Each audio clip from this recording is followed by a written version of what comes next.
And I'm back, John Fredericks, your oracle of the deplorables, with John Tigges. John is one of the two plaintiffs on the lawsuit filed by Delegate Dave LaRocque and represented by State Senator Chap Peterson against the governor.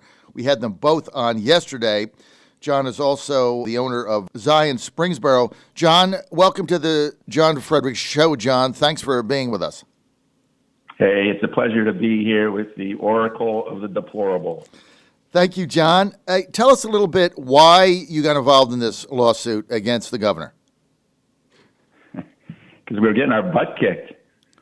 We were taking it hard here. I was bleeding around $100,000 in revenue a week in lost business, and finally realized after several months of this that this governor was not going to change his mind about staying in a state of emergency. And the only real option, since the legislature has been unable to reconvene, was the courts.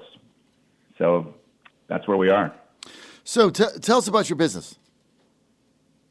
We are actually a little small farm agritourism business. Kind of stumbled into it after I got out of the military and started with a bed and breakfast, and that led to weddings, and the rest is history. We've got a little farm winery, some orchards, and bees and chickens, but our cash cow is events and primarily weddings.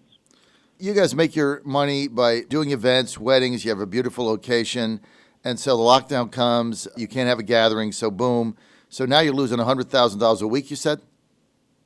Well, it's in, the point is, I not only lost the customers during this time frame, which you can't get back, which you can't get back because they already had their event or they didn't have their event.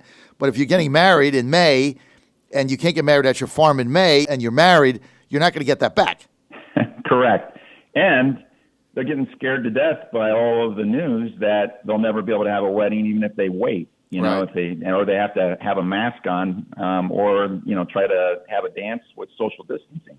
Yes. So people started canceling left and right all the way out into the fall. Unbelievable. So that's why finally it was, time to get past the talk and do the only thing that's really left. And that is, you got to take this guy down in the courts because he is absolutely committed. I mean, he committed this last week to staying in a state of emergency when schools start because he's already determined he's going to tell everybody how things are when it comes time to go back to school. Well, John Tigges, that was the final straw, I think, for people to wake up. That's both what Dave LaRocque and Chap Peterson said. Peterson was just livid about the school thing. He's like, he can do this and try to set the example for the other Democratic governors. And Chap's a Democrat because he doesn't stand for re-election. So everybody's kind of waiting to see what happens in Virginia. But I got to tell you, the outrage that I've heard from people over, it was like not opening school in a normal way was the last straw. Yeah, I agree. I think he maybe made a really bad strategic move there. But because up to that point, he really had everyone apathetic. Really the government had everyone apathetic. They bought everybody out with PPPs and stimulus checks and unemployment. Right. And basically the only industry that was sitting here taking it, left and right was the hospitality business because in hospitality, you need to bring people together. Right. And you couldn't bring people together. Right.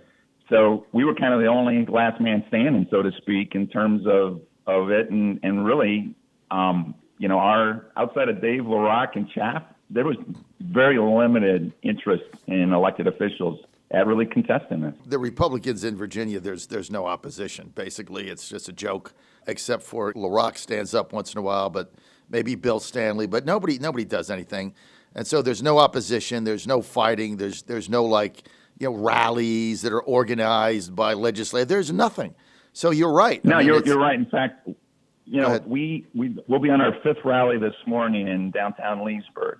The only elected official who's been there has been Dave LaRocque. Everyone else is either retired, former officials, or people running for office.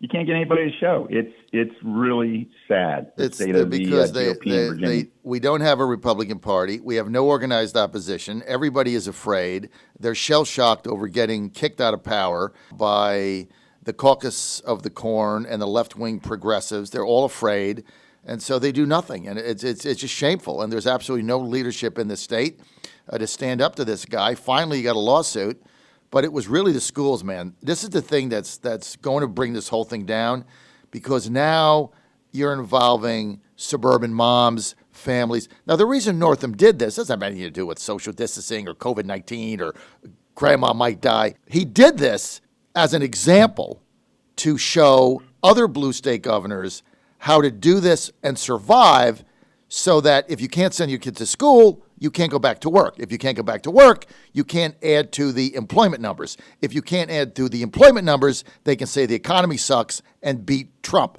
This is all this is about. It's so plain as a nose on your face. It's all politics. But now you're messing with kids. You're messing with their education. You're messing with their athletics. You're canceling football. You're messing with scholarships, dreams, hopes. You mess with people's kids, it's over. You can't buy them off with $1,200 or a PPP. And that's what Ralph Northam did. And the reason, John Tigges, the reason Northam did this is because A, he's not up for re-election. B, it's the model, the last gasp to keep the economy in the tank, right? Now, the next thing you're going to hear is there's hotspots, there's spikes, there's testing, and there's all the media saying that, oh, there's flare-ups. Nobody will define what a flare-up is. Nobody will define what a hotspot is. Nobody will give you any of the metrics, but that's what they're going to do. Now they have to put you back in fear and say, well, you can't go back to school, so you can't go back to work. This is what this whole thing is, John. No, you're 100% right, John, and we see it in our clients. This fear factor, it's baffling. Our people call up thinking there will never be normal weddings again, that we'll be wearing masks and social distancing forever. And I don't understand it. I'd be curious your thoughts. How so much of the population? In fact, yesterday I had a cancellation, and they said that they wanted to do the wedding. It was going to be a couple months out. But as they talked to their guests, half said that they were afraid to get together in a group that size. Crazy. Well, that's the fear, and that's where the consumer demand is really what the issue is. That's why we're running the Flatten the Fear campaign through Job Creators Network, because people are afraid for no reason, because it just doesn't make any sense. Because, look, if I catch it tomorrow or today, I am not going to die, dude, right? I might be sick. I might take 3 days off. I might have a cough. If my wife gets it, she's not going to die. If my son gets it, he's not going to die. If grandma, 93, gets it and she's got underlying health conditions, it's serious. But no one under 55 or 65 dies from this if they don't have underlying conditions. So what are you afraid of? The flu? It's insane. But this is what the media has done. Now, as soon as Joe Biden wins, the media will say, oh, everything is fine. Fauci and Birx will come out and say, all clear. We have a new model, zero risk. Go back to school. Go back to playing football. NFL, you're all go. Baseball, you're ready to roll. NBA, start tomorrow. College basketball, it's all good. The day after he wins, I guarantee you, there'll be an all clear. Guaranteed. If he wins. You forgot about the announcement as Northam as Surgeon General. Of course, right? All of these clowns are going to end up in a Biden administration. All of them. And Northam will be Surgeon General, and Roy Cooper in North Carolina, if he wins again, will be Secretary of State. All this stuff. I mean, it's all politics. It's sick. These people are sick. But now they're messing with your kids, right? So like I always say this, the liberal women of Chesterfield. The liberal women of Chesterfield. Let's go vote for Abigail Spanberger. Oh, we have the liberal women of Chesterfield. Really? Your kids aren't going to school. So now what? You can't work and you have to stay home, and they're getting cheated out of an education, and they're not playing soccer, football, baseball, basketball. How do you feel about that as a mom? That your kids can't get educated so you can elect Joe Biden? Is that a good trade-off? Let me see. Let me screw my kids so they can't get educated and can't play football. But if I can get Joe Biden elected, who can't even put a sentence together, it's worth stealing their hopes, dreams, and education from them. Is that where we are, John? It seems that is where we are. And unfortunately, we're going to stay that way if we don't fight back and get the truth out. And that's why I'm so thankful for people like you and others that are re-educating a population that has fallen prey to the zombie apocalypse. And it just isn't so. And, unfortunately, the people who spoke out the most in this process were completely silenced as well. The doctors that were actually practicing, that were identifying that this wasn't as bad as we thought it was, and that there was new approaches that could actually fix it, were completely discredited. And we see that even now as people stand up, and I'm seeing it just in the last few days. I'm getting all sorts of hate mail and all sorts of other stuff. I mean, the attack back against people who stand for truth is awful, but we got to do it, or this is going to continue. The hate mail that you're getting, why? Because you want people to live a normal life and go to school, so you're getting hate mail? See, it's unfathomable, believe it or not. Because look, if you are seriously afraid, don't send your kid to school. Homeschool them. You have that choice. It's legal in Virginia, legal everywhere. Homeschool them, right? You don't have to send your kids on a school bus. Your son or daughter doesn't have to play soccer, track, football, basketball. They don't have to do that. Just say no. But if I want to send my child to school so he can get an education, I should be allowed to do that. So why would you get hate mail?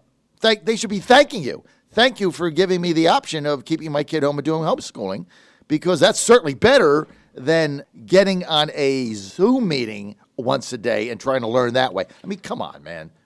John, thank you for being with us. I'm out of time. John Tigges owns Xeon Springsboro, and he's part of the lawsuit trying to challenge the emergency powers authority of Ralph Northam that apparently goes on into perpetuity.